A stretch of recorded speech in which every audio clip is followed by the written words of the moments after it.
Good morning. Mag-update tayo sa ating kakao guys. Kung ano na ba siya, nakaturok na ba siya.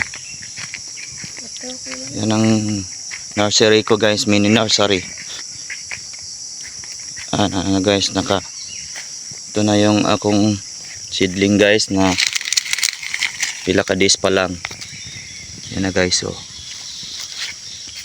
Yan ang aking nursery na maliit.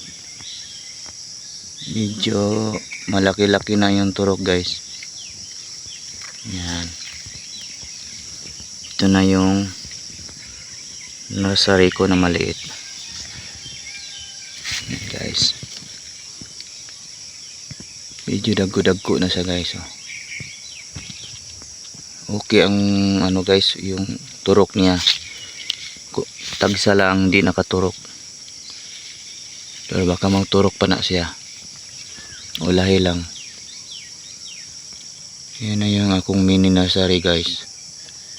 Ano kabuok ni guys? 500 kabuok ni. 500 ni? Yan. 500 kabuok na plastic ang akong gisidling. Yan.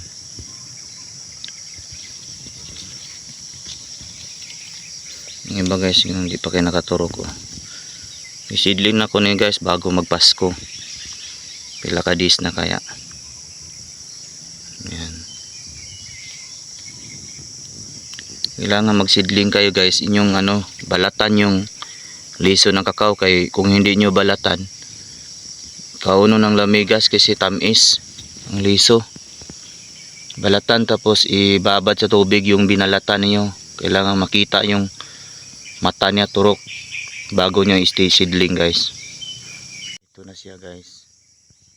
Medyo dagko na. Mga 2 months siguro, mga 3 months pwede na siyang i-dispose sa area. Pwede siya itanom guys.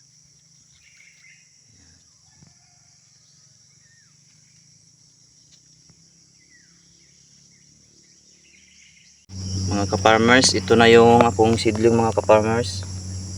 Medyo malaki-laki na siya. Gitanim ko December 23.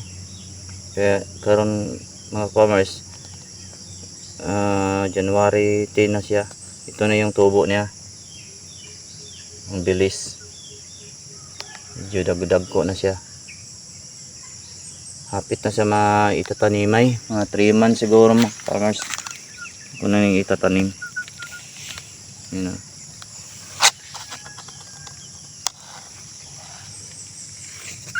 Bilis, 500 kabuok ni mga farmers. Yan.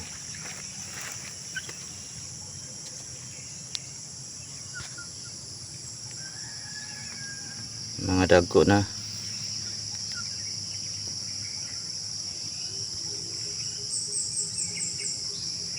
Doon ko itatanim yung mga farmers, yung gihagbasan ko mga farmers. Sangkad ko doon, 1 hektarya.